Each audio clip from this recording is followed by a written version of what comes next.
This is Jamie Drummond for Good Food Revolution. I am here in the Chardonnay room at Cullen in the Margaret River. And I'm here with none other than Vanya Cullen. How are you today? Well, thank you. On this rainy, thank goodness, rainy day in Margaret River. It is rather rainy. Now, tell me a little bit about what you do down here in Margaret River, a little bit about Cullen, how it came about, and what you're up to today.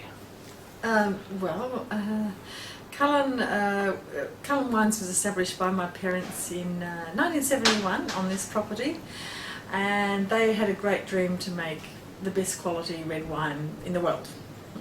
A small dream. So a friend of theirs, Dr. John Gladson's, had done a study looking at different climates throughout the world and comparing them with potential sites in Western Australia, and he said that this region was very well suited to growing particularly Cabernet Sauvignon and the Bordelais varieties, and he chose this site in this area of Willie Abrup as being very good for Cabernet Sauvignon. And my parents planted the vineyard, and I'm the youngest of six, and I ended up being the custodian, and still am at this stage of the property. Now, you've become very, very well known the world over for not only your Cabernet, but also your Chardonnay. How did the Chardonnay plantings come about? Well, the Cabernet, originally we could only get Cabernet Sauvignon and Riesling, interestingly enough. This region isn't known for its Rieslings. And then the Chardonnay, Sauvignon Blanc, Semillon, Cabernet Franc, they all came in the 70s. And so Chardonnay, viticulturally, it's probably not that well suited in that it flowers when there's rains and storms, but the clone that we have here has Melorandage and has very low yields and produces a wine with great intensity of flavour, even though it's an elegant wine style. But I think it's the Mediterranean maritime climate which is so consistent that is producing those wines. And interestingly enough, the Cabernet and the Chardonnay. Yeah. But a Chardonnay grows well anywhere, really. I think it's the Cabernet that will be the star long term in this region, because it's just such a beautiful, beautiful thing during vintage. And in the bottle, of course. What are the biggest impediments to making fine wine in the Margaret River? And as a biodynamic producer, how do those impediments affect the wine that you're making at the end of the day?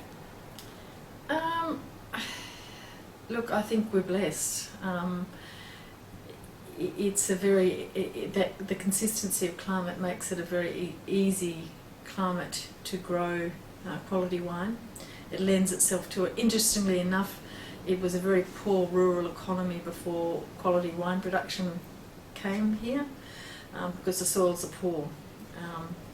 Impediments, I think, are the age of the soils, so you really need to give back to the soils to keep them sustained, because after a few years of taking a load of grape season out, they get very depleted. There's nothing there. So for the compost, and I think most people recognise that the compost need to go back into the microbiological life, but particularly with the biodynamics, because it is about creating life. I think that it is a wonderful way to give back to nature in that way.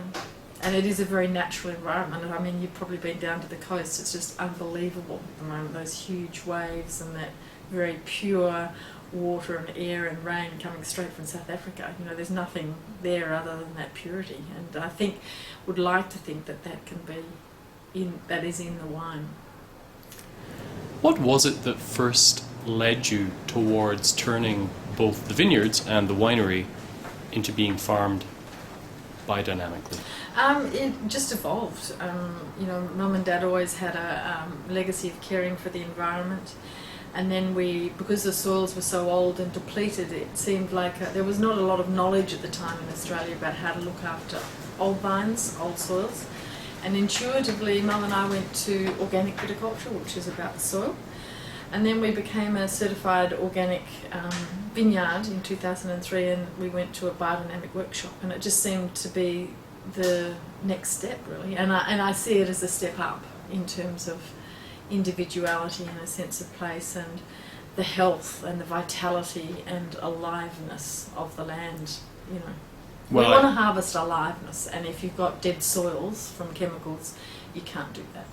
I'm not much one for tweeting, but this morning I did, and I actually said that there was something in the wines of Cullen that just set them apart from all of the other wines in the region, as far as I'm concerned. And I did feel it was to do with a certain vibrancy and just this vitality that was coming out through the wines that I tasted yesterday. So you're definitely managing to capture that right now. It's an incredible thing at harvest to have, you know, you're bringing that whole energy of that into the winery, and you don't do anything. It is alchemy. You just bring that aliveness, and then the wines ferment, and you really are custodians of every sense. And I think that the healing of the land that the biodynamics does is it's very beautiful. It's a very beautiful thing, and you'd like to think that the wines are a part of that beauty. You know. Well, you have had a very interesting vintage here in the Margaret River this year. Quite the anomaly as far as I can see. But speaking with producers back in other parts of Australia, and some of those who farm biodynamically have had a very difficult year. Challenging would be a understatement of the year, with some producers actually not managing to harvest any fruit. But correct me if I'm wrong, and this could just be my ignorance here, but I think it's more to do with the amount of time that your vineyards have been farmed biodynamically, so you can build them up to those kind of so that they are so healthy that they can handle perhaps a more challenging vintage. Would this be correct, or am I just completely speaking out my ear? Yeah, I think you are correct. I mean, I think the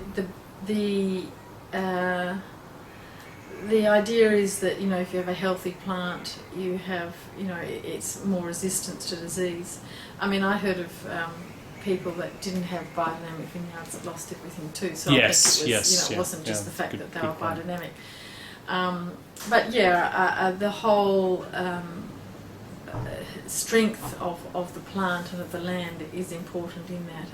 And as with ourselves, ideally we'd like to not, we're still using sulphur, which Steiner didn't have a problem with, but you know, we're alternating each spray with a casuarina, which is a native plant in this region that's an natural fungicide. So we alternate that each time. So we're really looking at how can we make this purer and purer, and you get a more and more subtle effect with that, and allowing the plant to be what it is. But I think, I mean, what would you do?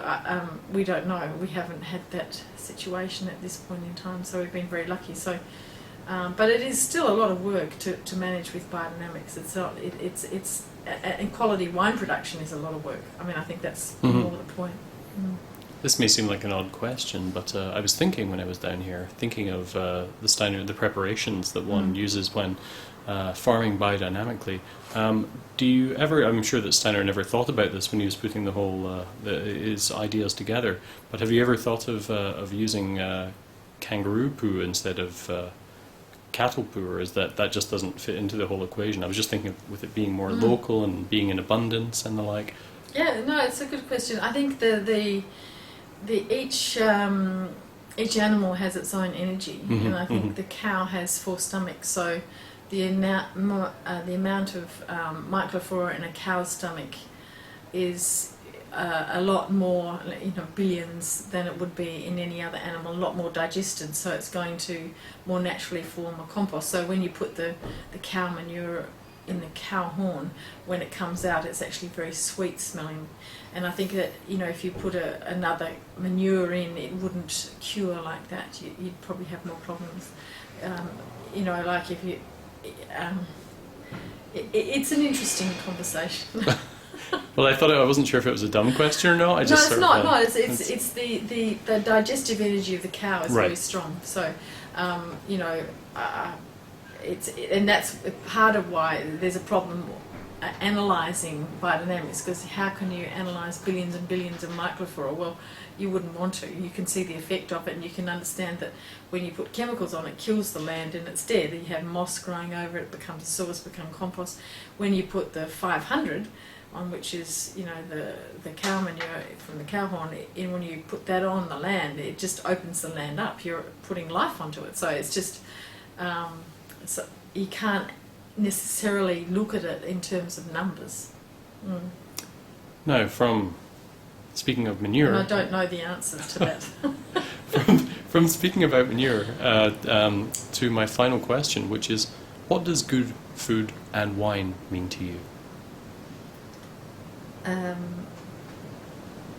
It's always a tricky question. No, pleasure, love, happiness. I concur. Thank you. Thank you very much for joining us today at Good Food Revolution. Really appreciate your time in this wonderful Chardonnay cellar. Thank you. Bye-bye.